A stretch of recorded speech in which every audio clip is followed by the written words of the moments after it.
Suami saya meminta cerai untuk menikahi selingkuhannya yang baru ia kenal. Sebulan. Saya tidak membantah, langsung menandatangani suratnya, lalu mengambil alih 3 rumah, 4 mobil mewah, dan mencabut jabatannya sebagai direktur. Itu adalah suatu malam yang sunyi di sebuah villa mewah yang pernah saya sebut rumah. Lampu ruang tamu menyala terang, set sofa kulit masih tertata rapi, seperti biasa. Bunga di dalam vas di atas meja bahkan belum layu, tetapi suasananya terasa sangat berbeda. Bima Prakoso berdiri di hadapan saya, wajahnya dingin, tangannya memegang setumpuk kertas yang ia lemparkan ke atas meja kaca. Suaranya terdengar kering. Di sampingnya, berdiri Clara, seorang gadis yang usianya hampir 20 tahun lebih muda dari saya. Tubuhnya ramping, wajahnya dirias dengan cermat, tatapannya ke arah saya campur aduk antara segan dan penuh kemenangan. Bima tidak berbasa-basi. Ia menatap lurus ke arah saya, suaranya datar seolah sedang membicarakan sesuatu yang sudah lama ia pikirkan. Aku butuh kebebasan.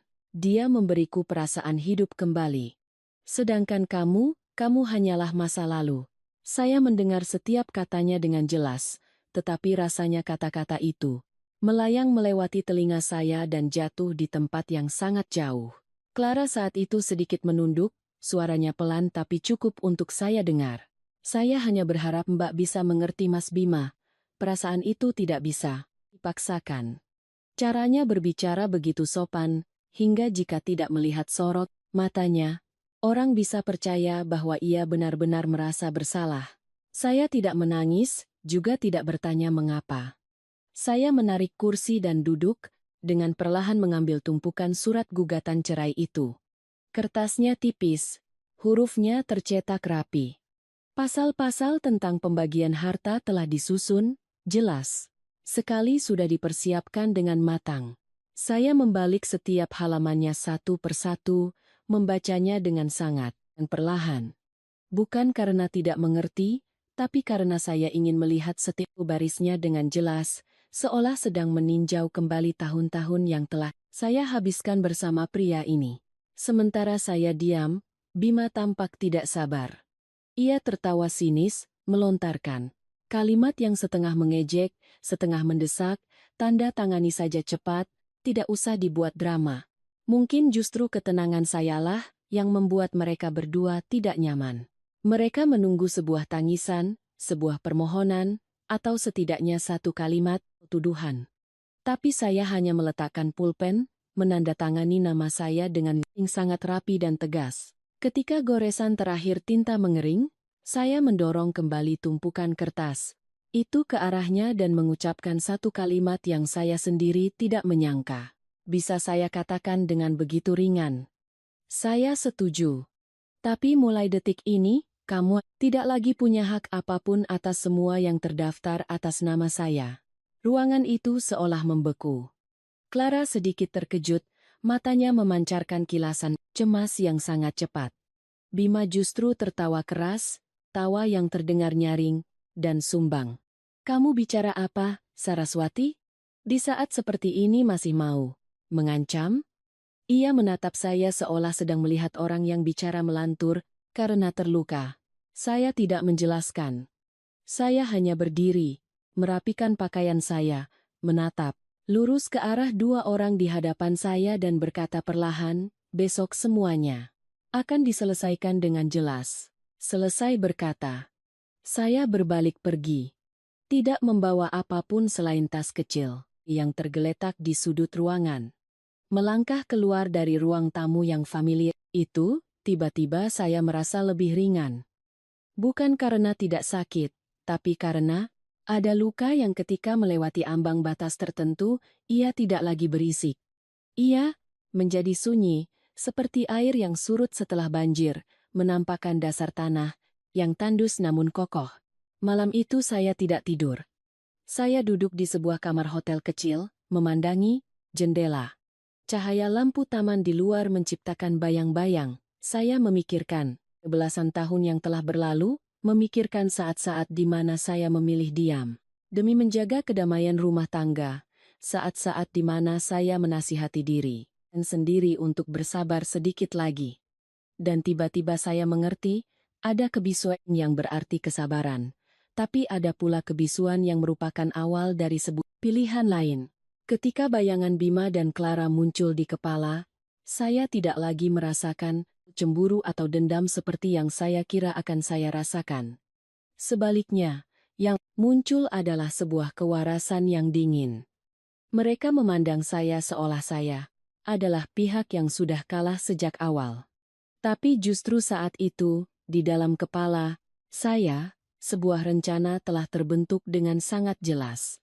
Ada pertempuran yang tidak dimenangkan dengan teriakan, melainkan dengan ketenangan dan waktu yang tepat. Malam itu berakhir tanpa air mata, tanpa permohonan, hanya sebuah tanda tangan dan sebuah pintu yang tertutup. Saya menatap mereka untuk terakhir kalinya, seperti melihat dua orang asing yang melintas dalam hidup saya, dan di dalam hati, sebuah rencana sunyi pun dimulai. Setelah malam penandatanganan surat cerai itu, ingatan saya seolah ditarik mundur ke lebih dari 10 tahun yang lalu. Ke masa di mana saya dan Bima belum pernah membayangkan hidup kami akan berbelok ke arah yang begitu berbeda. Saat itu, saya bertemu dengannya di sebuah acara kumpul-kumpul teman yang sangat kebetulan. Bima saat itu hanyalah seorang pegawai pemasaran biasa, gajinya pas-pasan untuk membayar sewa kamar kos dan kebutuhan hidup minim. Ia menyewa sebuah kamar kecil di gang sempit. Saat musim hujan atapnya bocor, saat musim kemarau udaranya panas menyengat.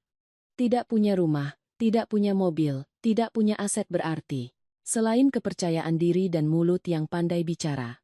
Sedangkan saya, jika dilihat dari luar, bisa dibilang lahir dalam kondisi yang serba cukup. Orang tua saya membangun bisnis dari nol, menabung sedikit demi sedikit untuk membangun usaha keluarga. Bukan konglomerat besar, tapi saya memiliki fondasi yang kokoh, punya rumah, punya modal, dan punya relasi bisnis yang sudah lama terjalin. Saya tumbuh dalam didikan yang santun, tidak kekurangan tapi juga tidak pamer. Mungkin karena itulah, saat bertemu Bima, saya tidak memandangnya dengan kacamata untung rugi, melainkan dengan perasaan seseorang yang percaya pada kerja keras. Keluarga saya menentang pernikahan kami sejak awal. Ibu saya bicara, terus terang, tanpa basa-basi.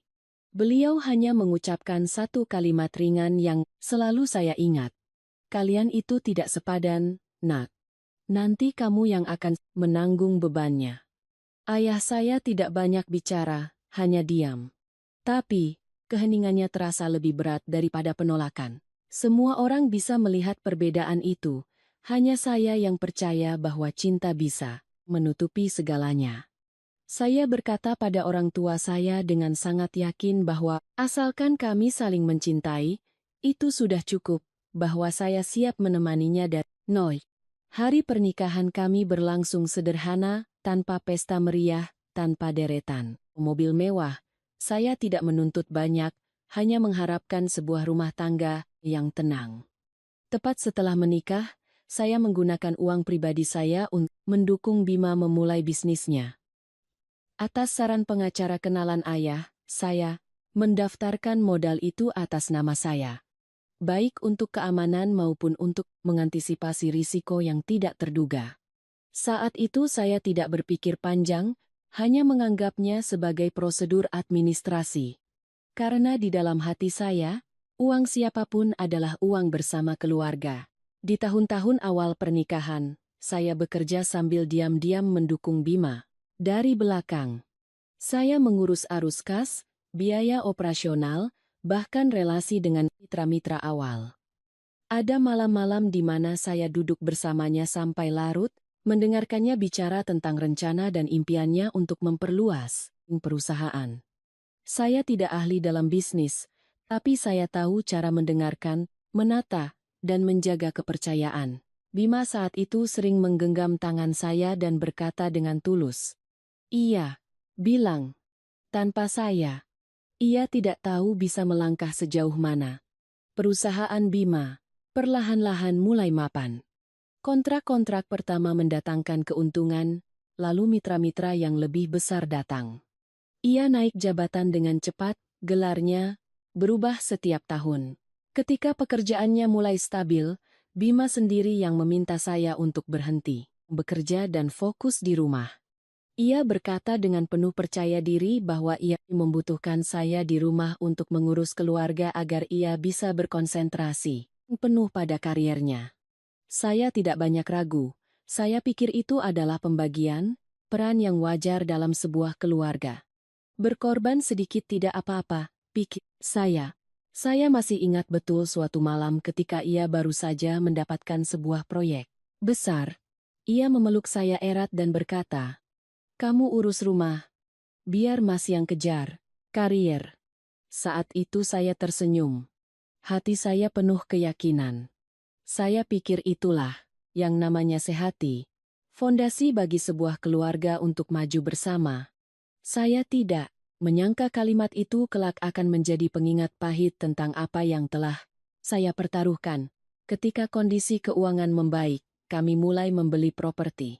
3 rumah satu persatu dibeli atas nama saya, sesuai dengan saran awal dari pengacara keluarga. Bima tidak keberatan, bahkan mengatakan tidak masalah atas nama siapa, yang penting itu milik keluarga. Saya percaya padanya dan saya juga percaya pada cara yang saya lakukan.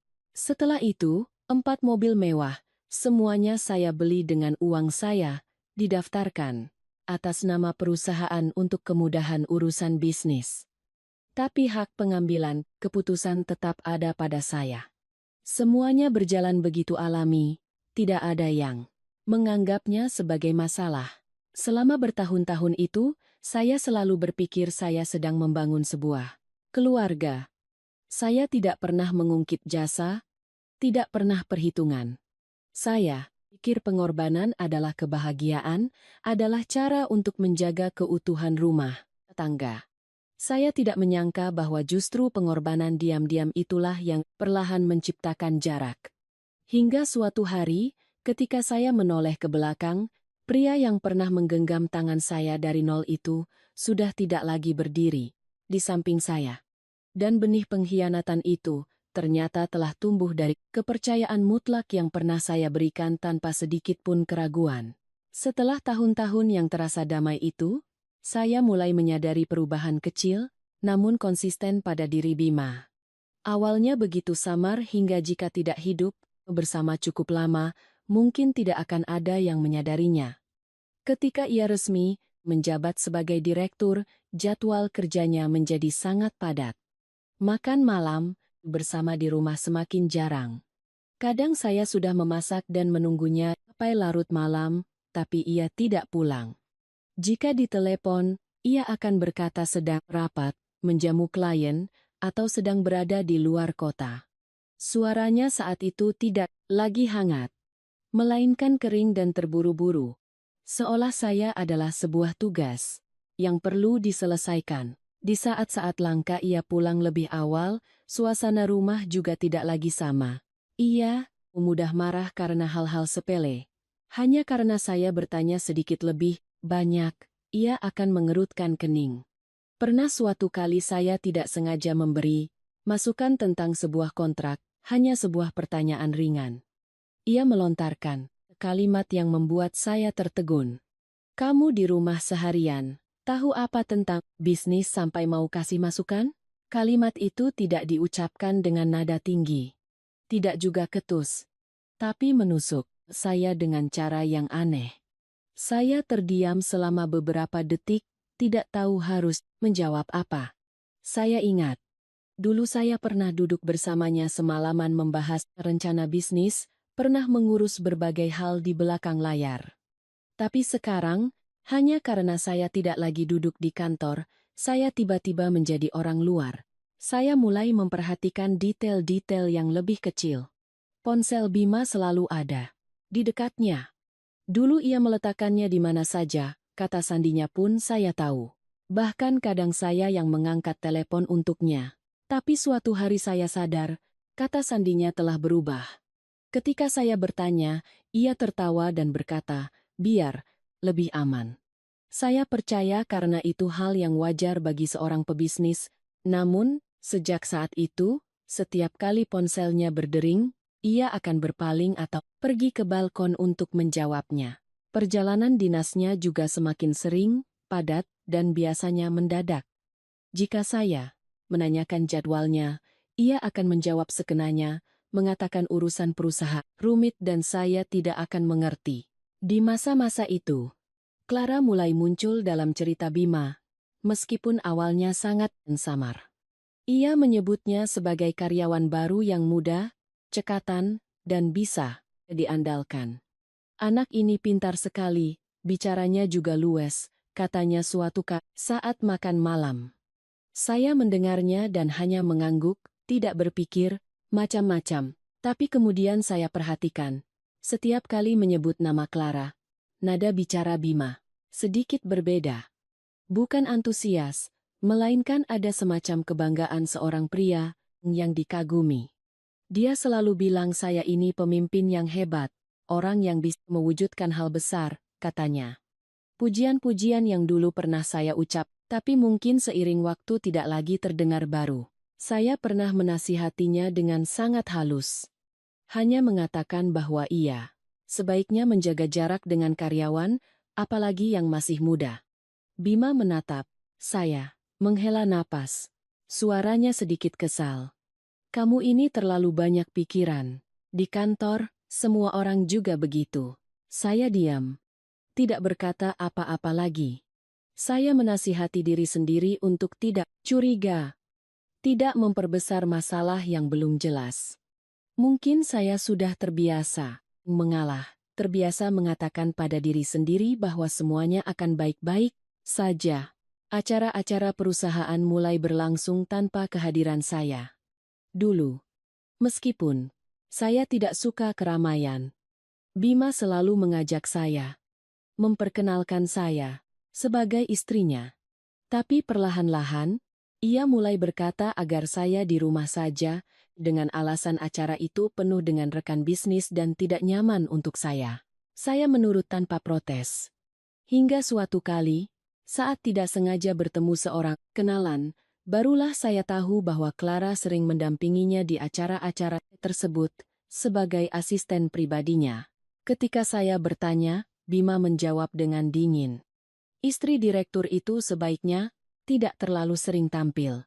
Tidak setiap saat muncul itu bagus. Kalimat itu membuat saya terdiam lama. Bukan karena tersinggung, tapi karena saya sadar, posisi saya dalam hidupnya telah berubah. Saya bukan lagi pendamping, melainkan bagian yang sebaiknya disembunyikan agar tidak merepotkan. Meskipun begitu, saya tetap memilih diam. Saya menasihati diri sendiri bahwa ini mungkin hanya fase krisis, bahwa ia sedang di bawah tekanan pekerjaan, dan saya harus lebih pengertian. Saya tidak ingin mengubah kecurigaan samar menjadi konfrontasi yang sia-sia. Tapi semakin saya diam, semakin jelas saya merasa disingkirkan. Saya merasa seperti tamu di rumah saya sendiri. Keputusan-keputusan besar dan kecil yang ia buat, saya menjadi orang terakhir yang tahu. Atau bahkan tidak perlu tahu. Saya mulai sulit tidur. Bukan karena cemburu, tapi karena kegelisahan yang tidak bisa saya beri nama. Kadang saya berbaring menatap langit-langit, bertanya-tanya. Sejak kapan saya menjadi orang pinggiran dalam pernikahan saya sendiri? Justru di hari-hari itulah, sebuah firasat samar muncul.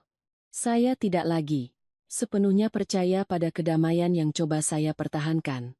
Bukan untuk mencari masalah, tapi untuk melindungi diri sendiri. Saya mulai diam-diam memeriksa kembali dokumen-dokumen lama, kontrak penyertaan modal, sertifikat-sertifikat rumah atas nama saya, dan berkas hukum yang tersimpan rapi di lemari. Saya melakukannya dalam diam, tanpa memberitahu siapapun, termasuk Bima. Saat itu saya belum berpikir harus berkonfrontasi atau mengambil alih apapun. Saya hanya merasa perlu tahu di mana posisi saya, apa yang saya miliki, sebelum segalanya tergelincir lebih jauh. Ketika saya selesai memeriksa tumpukan dokumen, terakhir, saya duduk terdiam untuk waktu yang lama. Di dalam hati, Saya tidak ada lagi kepolosan seperti di tahun-tahun awal pernikahan, yang ada hanyalah kegelisahan yang nyata. Saya tidak tahu apa yang akan terjadi, saya hanya tahu bahwa perubahan-perubahan kecil itu bukan kebetulan. Dan mungkin, benih tragedi ini telah diam-diam berakar dari kalimat-kalimat yang terdengar sepele, dari kebisuan yang telah saya pilih untuk abaikan. Setelah kecurigaan di hati saya tidak lagi samar, segalanya seolah berjalan lebih cepat, seolah ada yang sengaja mendorong agar saya melihat kebenaran lebih awal. Hari itu, saya datang ke kantor Bima tanpa memberitahu. Saya hanya bermaksud mengantarkan beberapa dokumen yang perlu segera ditandatangani, berpikir akan bertemu sebentar lalu pulang. Sore itu matahari bersinar terik, area parkir basement sepi. Begitu saya menuruni tangga, saya melihat mobil Bima yang saya kenal terparkir di sudut paling dalam. Dan pada saat itu, saya melihatnya berdiri sangat dekat dengan Clara. Mereka tidak berpelukan mesra seperti di film, tapi cara Bima menunduk, mengangkat tangan untuk merapikan sehelai rambut di dahi Clara, sudah lebih dari cukup. Clara mendongak, tersenyum sangat cerah, senyum yang sudah lama tidak saya lihat di wajah suamiku. Jarak mereka begitu dekat hingga sedikit saja, gerakan bisa membuat mereka bersentuhan. Saya terpaku, rasanya seperti disiram sember air es. Saat itu saya tidak menangis, juga tidak merasakan sakit yang menusuk seperti yang saya bayangkan. Hati saya hanya terasa hampa, sebuah kehampaan yang menakutkan. Saya berbalik, dan langsung menuju ruang kerja Bima, menunggunya di sana. Ketika ia masuk dan melihat saya duduk di sofanya, ia sedikit terkejut, tapi dengan cepat kembali memasang wajah tenang. Saya tidak berbasa-basi, hanya menanyakan satu kalimat. Kalian sedang apa di parkiran? Bima mengerutkan kening, suaranya ketus. Kamu memata-matai aku? Caranya bereaksi membuat saya mengerti bahwa saya tidak lagi berada di posisi yang berhak bertanya. Saya menatap lurus ke matanya, berkata perlahan bahwa saya sudah melihat semuanya. Ia terdiam beberapa detik, lalu menghela napas dan bersandar di kursinya. Tidak ada permintaan maaf, tidak ada penyesalan, yang hanyalah rasa kesal yang kentara. Mas sudah tidak cinta lagi sama kamu. Kalimat itu diucapkan dengan sangat ringan, tapi begitu dingin hingga saya harus menarik napas dalam-dalam, agar suara saya tidak bergetar. Ia melanjutkan, seolah menjelaskan hal yang wajar. Perasaan itu bisa berubah, itu hal biasa. Seharusnya kamu bisa menerima. Saya tidak bertanya lagi mengapa, tidak bertanya. Sejak kapan? Karena saat itu saya mengerti. Semua pertanyaan sia-sia.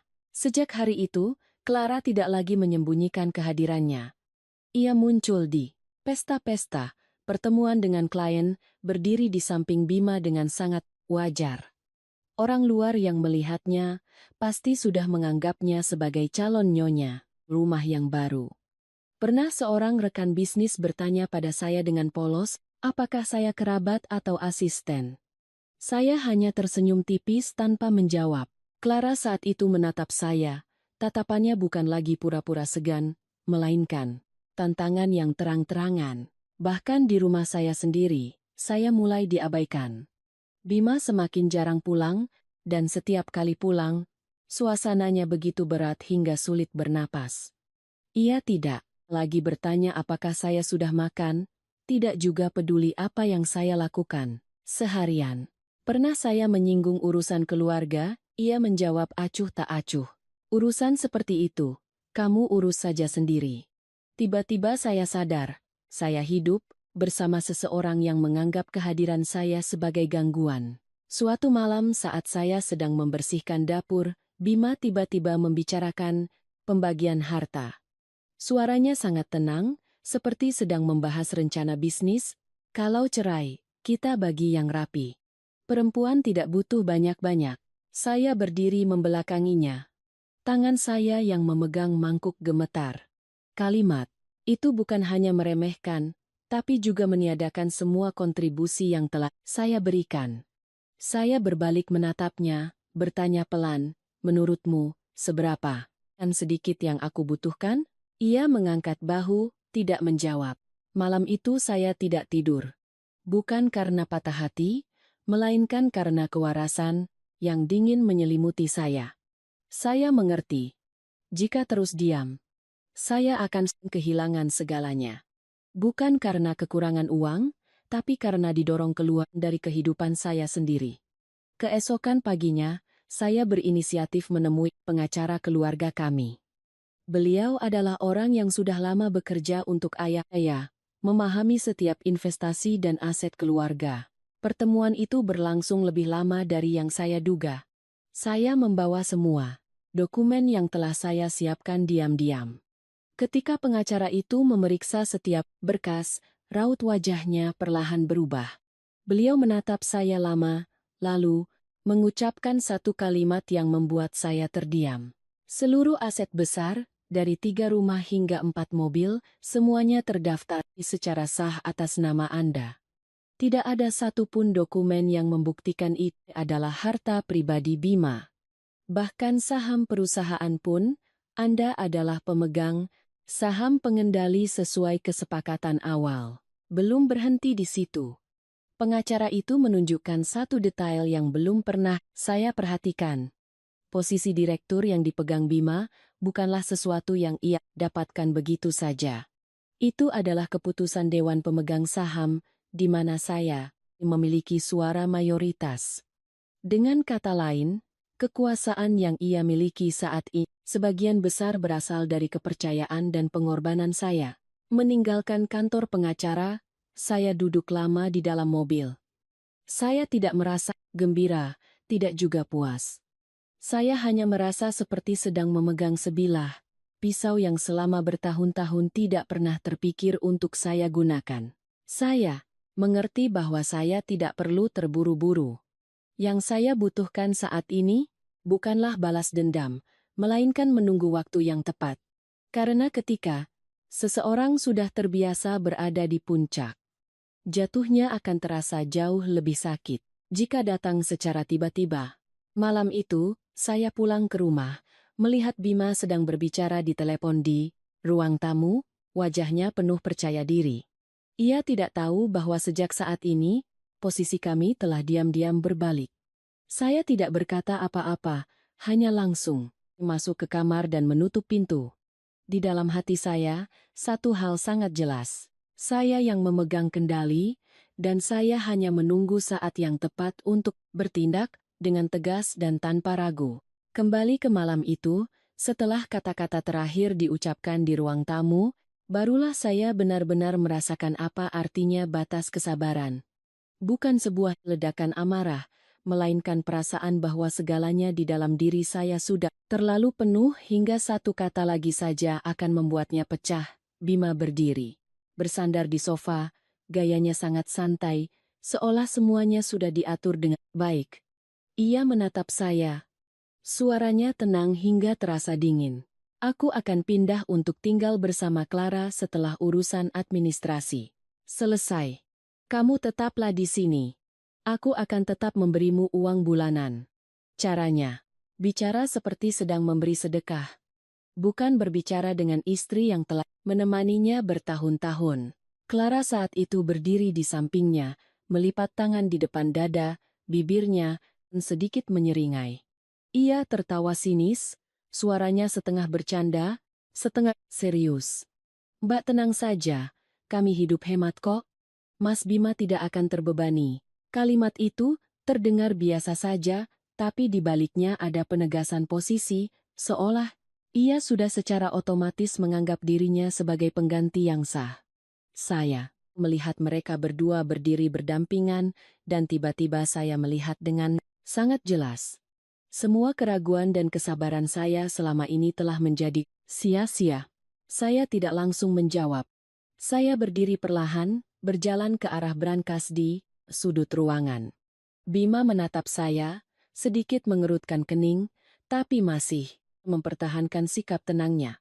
Mungkin ia mengira saya hanya melakukan tindakan perlawanan kecil, atau paling banter, mengambil beberapa barang pribadi. Saya membuka brankas. mengeluarkan tumpukan dokumen yang sudah saya tata rapi. Sebelumnya, map-map tebal itu saya letakkan di atas meja kaca, menimbulkan suara yang cukup jelas. Ketika saya berbalik, Bima dan Clara menatap lekat pada tumpukan kertas di tangan saya. Saya meletakkannya di atas meja, menatanya dengan rapi, baru kemudian mengangkat kepala menatap lurus ke arah Bima. Suara saya saat itu sangat tenang, hingga saya sendiri terkejut. Sejak kamu berkhianat, aku tidak lagi menjadi orang yang mudah kau permainkan. Itu bukan tuduhan, bukan juga keluhan, itu adalah sebuah pernyataan. Bima tertawa, suara tawanya menggema di ruangan yang luas, terdengar sangat sumbang. Kamu mau apa? Mengancam siapa? Ia melipat tangan, sikap meremehkannya tidak disembunyikan. Saya tidak berdebat. Saya hanya membuka setiap map, menjelaskan satu persatu, dengan jelas. Saya mengatakan bahwa ketiga rumah yang kami tinggali dan semuanya atas nama saya. Saya mengatakan bahwa keempat mobil mewah itu dibeli dengan uang pribadi saya, perusahaan hanya sebagai pengguna. Saya mengucapkan semua itu tanpa meninggikan suara, tidak menekankan, hanya seperti membacakan sebuah daftar. Clara mulai kehilangan kesabaran. Ia melirik Bima lalu menoleh ke arah saya, suaranya membentak. Mbak bicara begitu siapa yang percaya? Suami istri kan? Hartanya bersama. Saya menatapnya, untuk pertama kalinya menjawab dengan tatapan yang tidak lagi mengalah. Kamu bisa tanyakan pada pengacara. Kalimat singkat itu cukup untuk membuatnya terdiam selama beberapa detik. Bima saat itu berhenti tertawa. Ia berdiri tegak, mendekati meja, memeriksa beberapa halaman pertama dokumen-dokumen itu. Saya melihat dengan jelas perubahan di wajahnya. Dari meremehkan, menjadi ragu, lalu kesal. Tapi dengan cepat ia kembali tertawa, seolah ingin meyakinkan dirinya sendiri. Sudahlah, jangan mengancam. Semua ini tidak ada artinya. Ia menatap saya dengan tatapan menantang. Kamu pikir aku mudah ditakut-takuti? Saya tidak perlu membuktikan apapun lagi. Saya hanya menutup kembali map itu, meletakkan tangan di atasnya, dan berkata perlahan, besok pagi kamu akan menerima pemberitahuan resmi, bukan ancaman, tapi sebuah tenggat waktu. Saya tidak menjelaskan pemberitahuan apa dan dari mana, sengaja membiarkannya menggantung. Bima menatap saya lama, seolah mencoba menebak apakah saya sedang berakting atau serius. Akhirnya, ia menggelengkan kepala dan tertawa sinis. Kamu sudah berubah. Saya langsung menjawab tanpa berpikir. Tidak. Aku hanya sudah sadar. Ruangan kembali hening. Clara membuang muka, jelas tidak lagi percaya diri. Seperti di awal. Bima berdiri di sana, wajahnya tidak lagi sepenuhnya santai, tapi masih mencoba menjaga wibawanya. Saya mengambil kembali dokumen-dokumen itu, memasukkannya ke dalam tas, tanpa berkata apa-apa lagi. Ketika saya berjalan melewatinya untuk naik ke lantai atas, saya mendengar Bima berkata dari belakang, suaranya setengah mengejek, setengah kesal. Jangan membuat semuanya jadi rumit. Pada akhirnya kamu juga tidak akan dapat apa-apa. Saya tidak menoleh. Saya naik ke kamar, menutup pintu, dan bersandar di sana untuk waktu yang lama. Anehnya, saya tidak menangis. Tidak ada lagi rasa sakit yang menusuk, tidak ada lagi kepedihan seorang yang dikhianati. Sebaliknya, yang ada adalah sebuah kewarasan yang dingin, seolah sebagian dari diri saya baru aja dipotong untuk memberi ruang bagi akal sehat. Saya mengerti bahwa malam ini bukanlah akhir, melainkan titik di mana tidak ada lagi jalan untuk kembali. Saya duduk di tepi ranjang, menarik napas dalam-dalam. Di luar, Bima dan Clara mungkin masih di ruang tamu. Mungkin sedang berdiskusi, mungkin sedang menertawakan saya karena mengira saya hanya bicara dalam kemarahan. Tapi di dalam hati saya sangat jelas, rasa sakit itu sudah berlalu. Yang tersisa hanyalah ketenangan seseorang yang telah menerima kehilangan dan ketegasan. Seseorang yang tahu ia kini memegang kendali. Batas kesabaran telah terlampaui, dan sejak saat itu, saya bukan lagi pihak yang menunggu untuk dipilih. Keesokan paginya, saya bangun sangat awal. Villa itu masih sunyi seperti biasa, tapi bagi saya, itu bukan lagi rumah. Saya membuka lemari, mengambil beberapa setel pakaian sederhana, memasukkannya ke dalam sebuah koper kecil. Tanpa perhiasan, tanpa dokumen, tanpa satu pun barang berharga lainnya, saya sengaja meninggalkan semuanya. Sebagai cara untuk menutup peran saya di tempat ini. Ketika saya menutup resleting koper, saya tidak merasa kehilangan, hanya merasa ringan. Bima sudah berdiri di ujung tangga. Ia melihat saya membawa koper turun, sudut, bibirnya terangkat sinis. Aktingnya jangan berlebihan.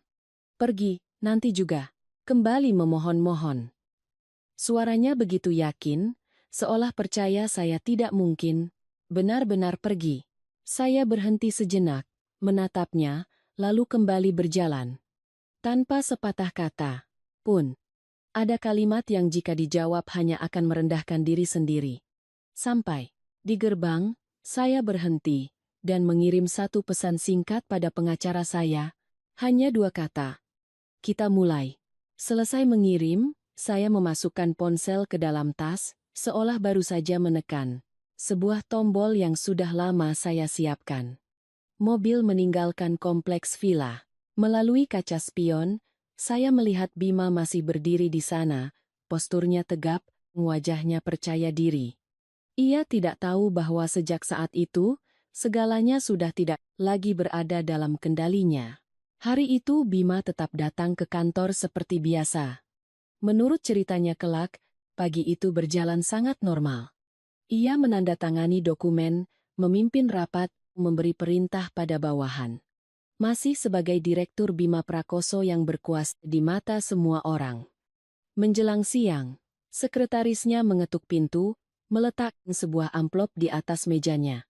Pemberitahuan rapat Dewan Direksi luar biasa yang akan diadakan siang itu juga. Bima meliriknya, tersenyum sinis. Ia mengira itu hanyalah rapat formalitas, atau paling banter ulah beberapa pemegang saham minoritas.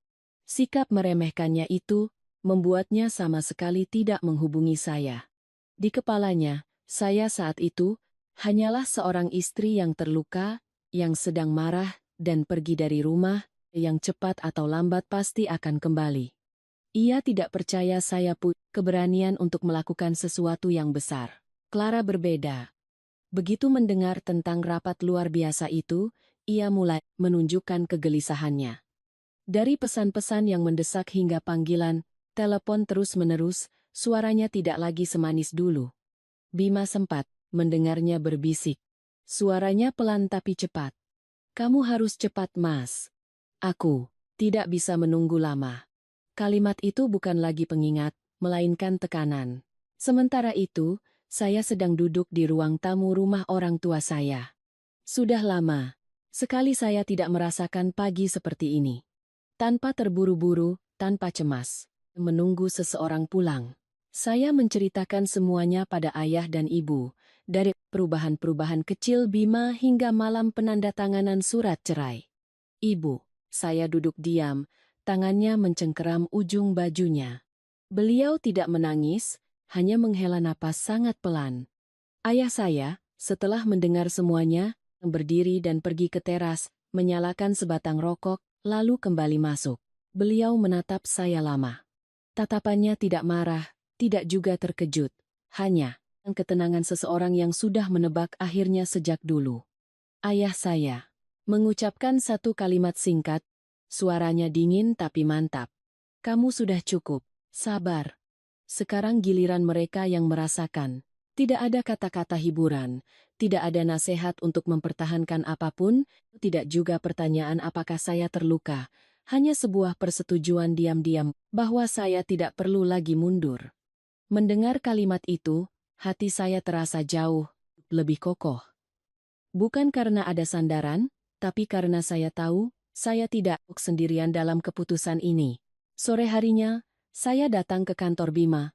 Bukan sebagai istri direktur, juga sebagai wanita di belakang layar seperti dulu. Saya masuk ke lobi utama. Dengan sikap sangat tenang. Tangan saya memegang map. Mengenakan pakaian. Sederhana namun rapi. Resepsionis yang melihat saya sedikit tertegun, lalu, buru-buru berdiri menyapa. Tatapan mereka berbeda, bukan lagi keakraban pada istri atasan, melainkan kebingungan seseorang yang tidak yakin harus menyapa, bagaimana. Ruang rapat Dewan Direksi sudah hampir penuh. Ketika saya masuk, beberapa pasang mata menoleh, ada yang terkejut, ada yang saling berbisik. Bima belum datang. Saya memilih sebuah kursi di dekat ujung meja, meletakkan map saya, dan duduk tegak. Pada saat itu, saya sadar saya sama sekali tidak gemetar, bukan karena persiapan yang matang, tapi karena di kepala saya sangat jelas di posisi mana saya berada. Ketika Bima masuk ke ruang rapat, tatapannya bertemu dengan saya. Keterkejutan tampak jelas di wajahnya sekejap, lalu dengan cepat ditutupi oleh sikap dingin yang biasa. Ia menarik kursi dan duduk di posisi direktur, tapi caranya duduk tidak lagi senyaman biasanya. Mungkin untuk pertama kalinya ia merasakan bahwa wanita yang dulu diam-diam berdiri di belakangnya, kini duduk di hadapannya, dengan posisi yang sama sekali berbeda. Rapat dimulai. Ketua rapat memperkenalkan agenda dengan sangat singkat, lalu mempersilakan saya berbicara sebagai pemegang saham pengendali. Sejak saat itu, di mata semua orang, saya bukan lagi istri Bima Prakoso. Saya adalah orang yang memiliki hak suara. Saya melihat sekeliling ruangan, menatap wajah-wajah yang familiar, lalu menatap lurus ke arah Bima. Tanpa perlu banyak bicara, saya tahu roda telah berputar. Mulai sekarang, permainannya berbeda, dan saya tidak lagi berdiri di pinggir lapangan menunggu orang lain membuat keputusan untuk saya. Rapat Dewan Direksi dimulai tepat waktu. Bima duduk di posisinya yang biasa, di kursi direktur. Punggungnya tegak, tangannya di atas meja, wajahnya mempertahankan kepercayaan diri seperti biasa. Ia mengangguk menyapa setiap orang. Berbasa-basi sejenak, seolah ini hanyalah rapat rutin lainnya dalam rangkaian hari di mana ia memegang kendali mutlak. Tidak ada yang menyinggung kehadiran saya. Juga tidak ada yang menebak alasan sebenarnya dari rapat luar biasa ini. Pintu ruang rapat terbuka. Saya masuk, tidak menyapa, tidak melihat sekeliling. Mencari reaksi. Saya berjalan lurus ke kursi yang telah disiapkan di dekat ujung meja, meletakkan map tebal di atas meja kaca. Suaranya pelan tapi jelas, cukup untuk membuat beberapa pasang mata terkejut dan menoleh. Bima menatap saya, tatapannya tertegun sejenak, lalu dengan cepat kembali, tenang. Ia mengira saya datang untuk menekan atau paling banter membuat keributan di depan orang lain. Ketua rapat belum sempat bicara, saya sudah angkat suara. Suara saya tidak tinggi, tidak gemetar, tapi begitu jelas hingga sesi ruangan terdiam. Hari ini saya datang untuk mengambil kembali apa yang bukan menjadi hak Anda. Tanpa basa-basi, tanpa pengantar, kalimat itu jatuh di tengah ruangan seperti benda berat, membuat suasana membeku selama beberapa detik. Ada yang menoleh ke arah Bima, ada yang menatap saya, penuh tanya. Bima tersenyum tipis, senyum yang seolah menenangkan. Seolah ingin mengatakan bahwa saya hanya sedang emosi. Tapi tepat setelah itu, pengacara saya berdiri. Beliau membuka tasnya, mengeluarkan map demi map, suaranya datar dan tegas. Beliau mengumumkan bahwa ketiga rumah yang saat ini ditempati dan disewakan, yang terdaftar atas nama saya, sama sekali tidak terkait dengan harta Gonogini. Semuanya dibeli dengan dana pribadi, dengan bukti dan waktu yang jelas. Setiap pernyataan didukung oleh dokumen hukum. Tanpa memberi jeda, pengacara melanjutkan. Keempat mobil mewah yang saat ini digunakan oleh perusahaan juga dibeli dengan dana pribadi saya. Perusahaan hanyalah pihak pengguna berdasarkan kesepakatan lisan, tidak ada dokumen. Pengalihan kepemilikan. Ruangan mulai diisi bisik-bisik pelan. Bima tidak lagi bisa mempertahankan sikap. Tenangnya. Ia membungkuk memeriksa dokumen, membalik beberapa halaman dengan cepat, wajahnya berubah dari kesal menjadi tegang. Untuk pertama kalinya saya melihatnya pucat dengan begitu jelas. Bima mengangkat kepala, suaranya menggeram. Tidak lagi bisa menjaga nada, bicaranya yang sopan. Saraswati, kamu membuat kekacauan. Kalimat itu meluncur penuh amarah. Sebuah refleks dari orang yang terbiasa memberi perintah, tidak terbiasa berada di posisi pasif. Seisi ruangan kembali hening. Saya menatapnya lurus, tidak menghindar, menjawab. Singkat, tidak. Saya hanya melakukan apa yang sesuai hukum. Tidak ada yang membelanya. Orang-orang yang tadinya terbiasa menunduk, mendengarkan perintahnya, kini hanya menatap dokumen di hadapan mereka. Ketua, rapat meminta Bima untuk tenang dan mempersilakan pengacara untuk melanjutkan. Setiap pasal, setiap detail, disajikan bukan untuk diperdebatkan, melainkan untuk mengonfirmasi sebuah fakta yang tak terbantahkan. Apa yang selama ini Bima menggunakan bukanlah miliknya. Kekuasaan yang biasa ia genggam kini goyah di depan matanya. Dan kali ini, bukan karena kata-kata, melainkan karena hukum. Sementara rapat berlangsung, saya tahu Clara sedang menunggu di luar koridor. Ia tidak diizinkan masuk, tapi cukup pintar untuk menguping dari balik pintu yang sedikit terbuka. Saya bisa membayangkan wajahnya saat itu. Kepercayaan diri di awal pasti sudah lenyap, digantikan oleh kepanikan yang samar. Rencana-rencana yang ia bangun di atas posisi Bima kini runtuh keping demi keping, sementara ia sama sekali tidak punya posisi hukum di dalam ruangan ini. Bima mulai kehilangan ketenangannya. Ia memotong pembicaraan, meminta rapat, dihentikan, menuntut untuk berbicara pribadi dengan saya. Ketua rapat menolak, mengingatkannya bahwa ini adalah rapat dewan direksi dan semuanya hak diproses sesuai prosedur. Ia mengepalkan tangannya, rahangnya mengeras. Saya melihat dengan jelas amarah yang tertahan di matanya, tapi saya tidak lagi merasa takut. Perasaan itu telah meninggalkan saya sejak saya melangkahkan kaki ke ruangan ini. Setelah hampir 1 jam pemeriksaan, Dewan Direksi mencapai keputusan untuk menonaktifkan sementara wewenang Bima sebagai direktur untuk kepentingan audit, aset dan arus kas perusahaan. Keputusan itu dibacakan dengan singkat, tanpa emosi. Tapi bagi Bima, itu adalah pukulan telak pada posisi yang selama ini menjadi pegangannya. Ia berdiri, memprotes dengan keras, tapi tidak ada yang mendukungnya. Anggukan-anggukan diam di sekeliling meja sudah mengatakan segalanya. Saya duduk diam, punggung saya tegak, tangan saya di atas map. Saya tidak tersenyum, tidak juga menunjukkan kemenangan. Saya hanya menatap Bima seperti melihat seseorang yang telah melangkah terlalu jauh tanpa menyadarinya. Ketika ketua rapat menyatakan rapat selesai, semua orang berdiri. Tidak ada lagi yang menatapnya seperti sebelumnya. Saat saya merapikan dokumen, saya hanya mengucapkan satu kalimat pelan, cukup, untuk didengarnya. Sudah saya katakan, semuanya akan diselesaikan dengan jelas. Melangkah keluar dari ruang rapat, saya berjalan melewati Clara. Ia berdiri di sana, wajahnya putih pucat, bibirnya terkatup rapat, matanya tidak bisa lagi menyembunyikan kepanikan. Saya tidak berkata apa-apa, tidak perlu. Hanya dengan momen itu saja, saya tahu serangan pertama telah mengenai sasaran. Bima tidak lagi berada di posisi untuk memberi perintah.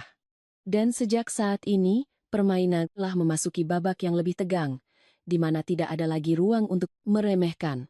Malam itu, saat saya baru tiba di apartemen sementara yang saya sewa, hari sudah gelap. Seharian di kantor membuat kepala saya lelah, tapi anehnya hati saya rasa sangat sadar. Saya baru saja meletakkan tas ketika bel pintu berbunyi. 1 kali, tegas, tidak ragu, tidak sopan. Saya membuka pintu dan langsung melihat Clara berdiri di hadapan saya. Ia tidak lagi terlihat lembut atau segan seperti yang pernah saya lihat di kantor. Riasannya masih tebal, pakaiannya masih modis, Tapi tatapannya sangat berbeda. Tidak ada lagi senyum basa-basi, tidak ada lagi sikap pura-pura hormat. Clara langsung masuk tanpa menunggu saya persilakan, wajar seolah ini adalah tempat yang berhak ia masuki. Saya menutup pintu di belakangnya, tidak berkata apa-apa, hanya bersandar di meja, menunggu drama apa lagi yang akan ia mainkan. Clara melihat sekeliling, ruangan sekilas, lalu menoleh ke arah saya dan tertawa sinis. "Anda menang," katanya terus terang. "Tidak usah berputar-putar. Tapi jangan pikir, saya akan pergi dengan tangan kosong." Suaranya tidak tinggi tapi tajam, membawa kepercayaan diri nekat dari seseorang yang telah menyiapkan kartu lain. Saya tidak langsung bereaksi. Saya menatapnya, menunggu. Clara menarik napas dalam-dalam, seolah mengumpulkan keberanian, lalu meletakkan tangannya di perut. "Saya sedang hamil." 3 kata itu diucapkan perlahan, jelas seperti pisau yang dilemparkan ke udara yang sunyi. Ia mengamati reaksi saya dengan sangat cermat, mungkin menunggu kebingungan, amarah, atau setidaknya kening yang berkerut. Tapi saya hanya diam. Bukan karena saya tidak mengerti arti kalimat itu, tapi karena saya sedang menata kembali segalanya di kepala saya. Clara mengira kebisuan saya adalah karena serangannya tepat sasaran. Ia melanjutkan, suaranya mulai meninggi. "Kalau Anda menekan Mas Bima terlalu jauh, saya akan membuat Anda kehilangan segalanya." Ancaman itu tidak lagi terselubung. Itu adalah ketelanjangan seseorang yang mencoba mempertahankan keuntungan terakhir yang ia miliki. Saya menatapnya lurus, bertanya dengan sangat tenang, tanpa meninggikan suara, tanpa mengejek. "Kamu yakin itu anaknya?"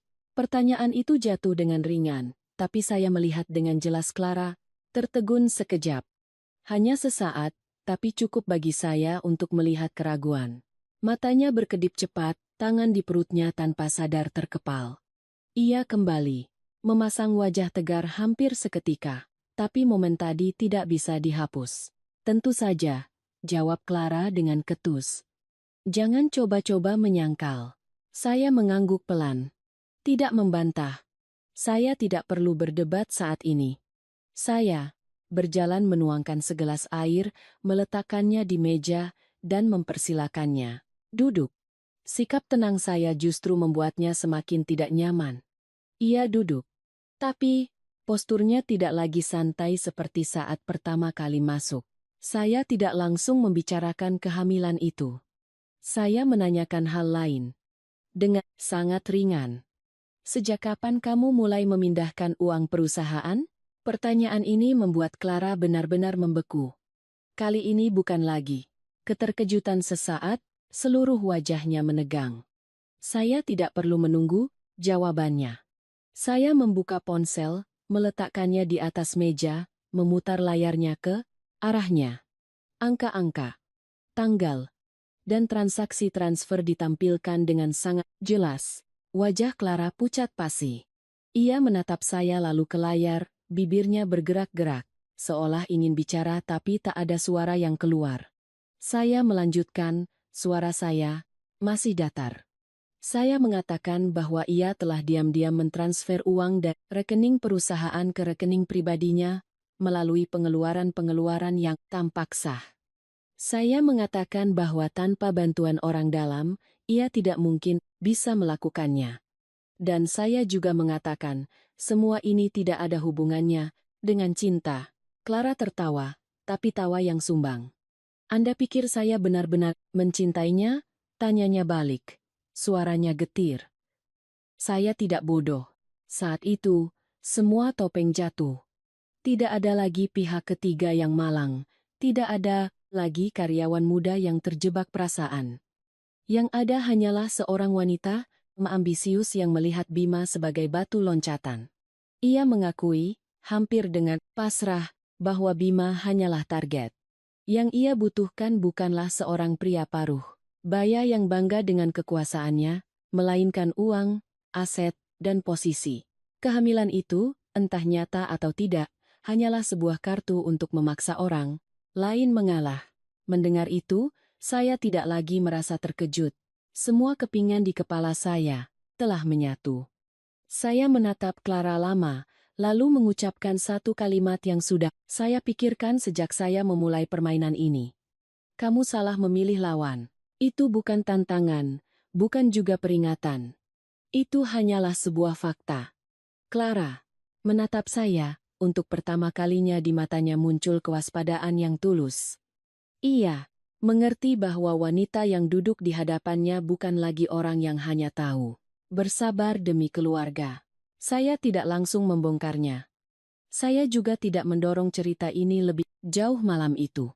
Ketika Clara berdiri untuk pergi, gayanya tidak lagi angkuh, seperti saat datang. Saya tahu, saya belum perlu melepaskan serangan terakhir. Ada jebakan yang jika ditarik terlalu cepat, mangsanya akan sadar.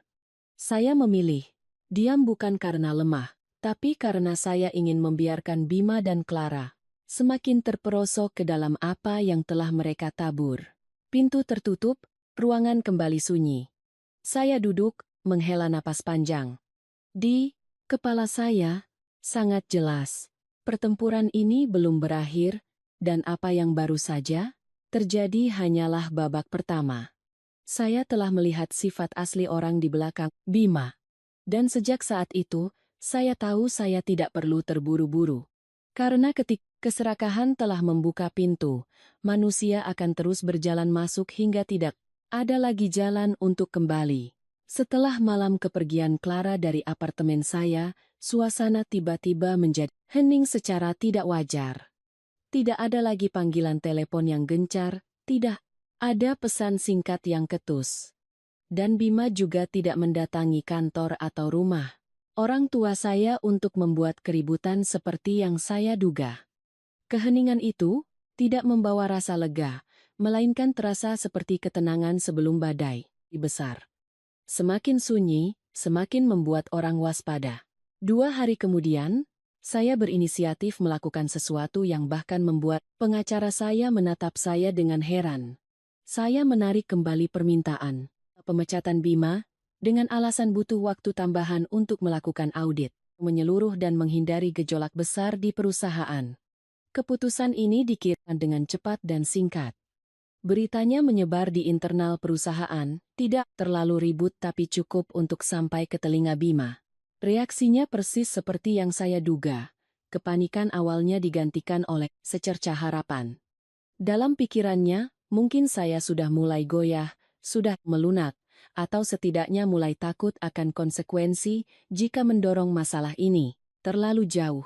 Malam itu, Bima menelepon saya. Untuk pertama kalinya setelah beberapa hari, suaranya tidak lagi ketus atau menantang. Lebih rendah, lebih lambat, bercampur dengan kelelahan. Saraswati, bisa kita bertemu dan bicara berdua? Panggilan, namanya pun berubah. Bukan lagi kamu dan aku yang dingin seperti saat menandatangani surat cerai, melainkan sebuah kembalinya kebiasaan lama yang canggung. Saya diam sejenak, lalu setuju. Hanya satu kata. Bisa, tanpa tambahan apapun. Kami bertemu di sebuah kedai kopi kecil yang tenang, tidak mewah, tidak ramai. Bima datang lebih dulu, duduk di sudut paling dalam. Ketika saya masuk, ia refleks berdiri lalu duduk lagi, seolah baru teringat posisinya tidak lagi sama. Melihatnya saat itu, saya melihat dengan jelas semangatnya yang menurun. Kemejanya tidak lagi licin. Ada lingkaran hitam di bawah matanya. Tangannya di atas meja sedikit gemetar, meskipun ia mencoba menyembunyikannya dengan mengepalkannya. Ia bicara lebih dulu, tanpa basa-basi. Aku salah. 3 kata itu diucapkan perlahan dan berat.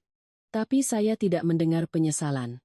Di dalamnya, yang saya dengar hanyalah keputusasaan seseorang yang baru saja kehilangan sesuatu yang ia anggap wajar. Bima menatap saya, matanya mencoba, terlihat tulus. Aku terbawa suasana pekerjaan, terbawa perasaan baru. Aku tidak menyangka semuanya akan sejauh ini. Apa kamu bisa memberiku kesempatan untuk memperbadu Mani? Suaranya serak di akhir kalimat, seolah sedang mempertaruhkan segalanya pada reaksi saya. Saya tidak langsung menjawab. Saya mengaduk kopi saya perlahan, memandangi riak kecil yang hilang. Saya membiarkan keheningan itu berlangsung cukup lama hingga Bima mulai gelisah. Jeda itulah yang membuatnya percaya bahwa saya sedang bimbang. Akhirnya saya berkata sangat pelan, tidak mengiyakan, tidak juga menolak. Aku butuh waktu. Hanya itu. Tapi bagi Bima, kalimat itu seperti sebuah pintu yang baru saja terbuka sedikit. Sejak pertemuan itu, Bima mulai lebih sering menghubungi saya. Pesan menanyakan kabar. Keluhan tentang tekanan pekerjaan, tentang bagaimana ia sedang diganggu oleh Clara. Ia melukiskan citra seorang pria yang menyesal, yang terseret, dan sedang berusaha keluar.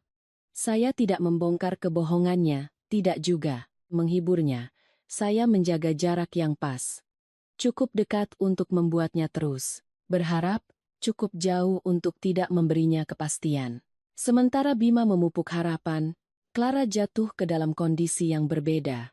Ia terlihat jelas tidak sabar. Panggilan teleponnya ke Bima semakin sering, suaranya tidak lagi manis melainkan ketus dan mendesak. Saya tahu itu bukan dari cerita Bima, melainkan dari rekaman suara yang telah saya siapkan sebelumnya. Clara terus-menerus menyinggung kehamilan, masa depan, dan yang terpenting, uang. Ia mendesak Bima untuk menandatangani sebuah surat pengakuan utang dengan alasan sebagai jaminan untuk anak mereka kelak. Dokumen itu disusun dengan sangat cerdik. Bukan surat perjanjian pinjaman biasa, melainkan sebuah komitmen keuangan pribadi. Bima saat itu sedang kalut.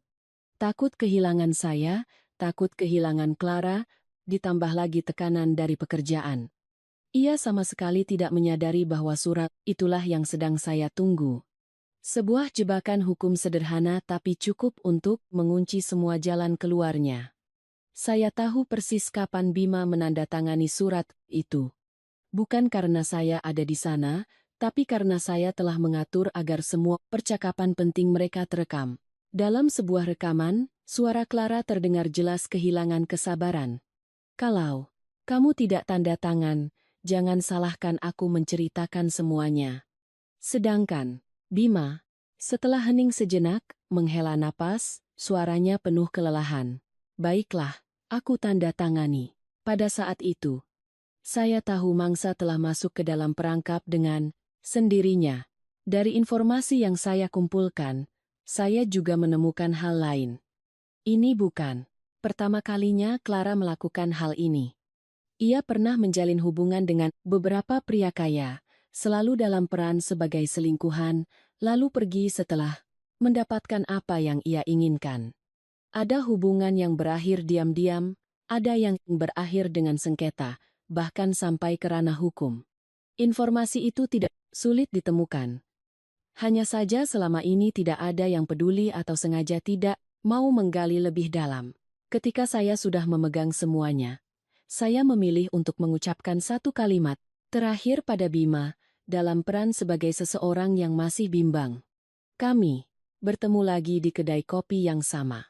Bima menatap saya dengan tatapan penuh harap, seperti orang yang berpegangan pada seutas tali terakhir. Saya menatapnya lama, lalu berkata perlahan, suara saya sengaja dilembutkan. Kalau kamu sudah tidak punya apa-apa lagi, aku tidak akan tega. Kalimat itu membuat Bima menghela napas lega, seolah baru saja mendapat pengampunan. Ia tidak tahu bahwa justru kelegaannya itulah yang menutup semua jalannya.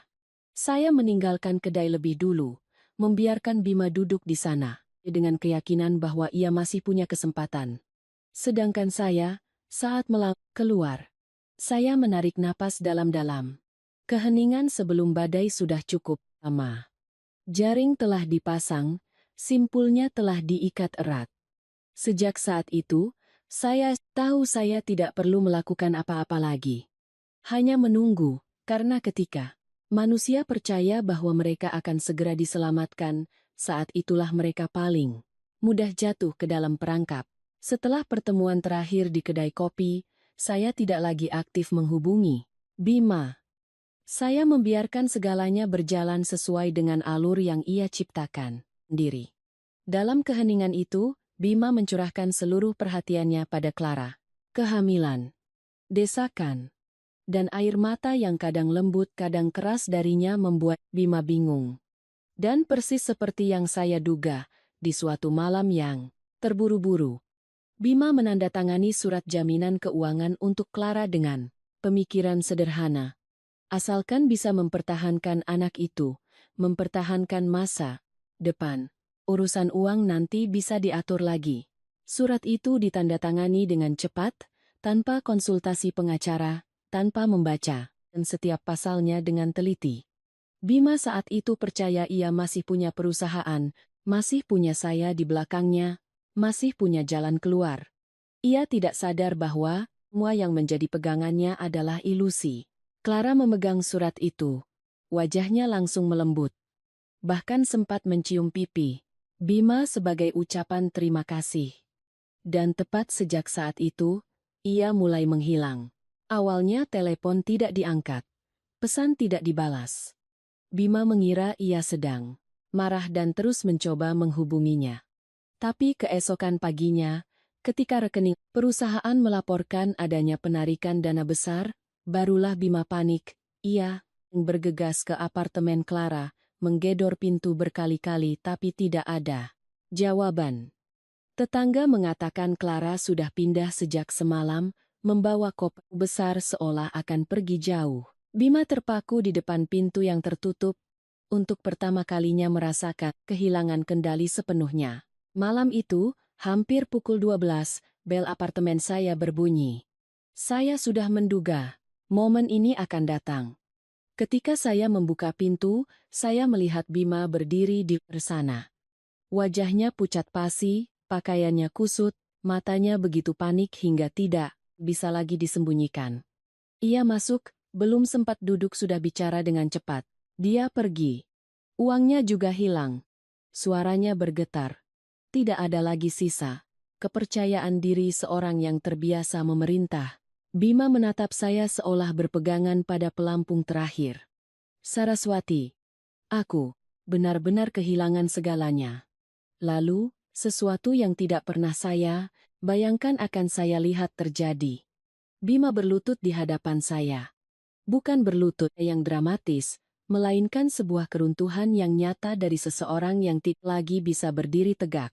Aku kehilangan segalanya, ulangnya, suaranya serak, nyaris memohon. Saya tidak buru-buru membantunya berdiri, tidak juga menunjukkan kepuasan. Saya hanya berdiri menatapnya, perasaan di hati saya aneh. Bukan kemenangan, melainkan akhir dari sebuah ilusi yang panjang. Saya masuk ke kamar, mengambil setumpuk dokumen yang telah saya siapkan. Ketika saya kembali, Bima masih berlutut di sana. Kepalanya menunduk. Saya meletakkan dokumen itu di atas meja, mendorongnya ke arahnya. Lihat ini. Tangan Bima gemetar saat membukanya. Di dalamnya, ada salinan rekaman percakapan antara dia dan Clara, bukti transfer, dan surat jaminan yang telah ia tandatangani sendiri. Setiap halaman yang ia balik, wajahnya semakin pucat. Selesai membaca, Bima mengangkat kepala menatap saya, matanya kosong. Ia mengerti segalanya.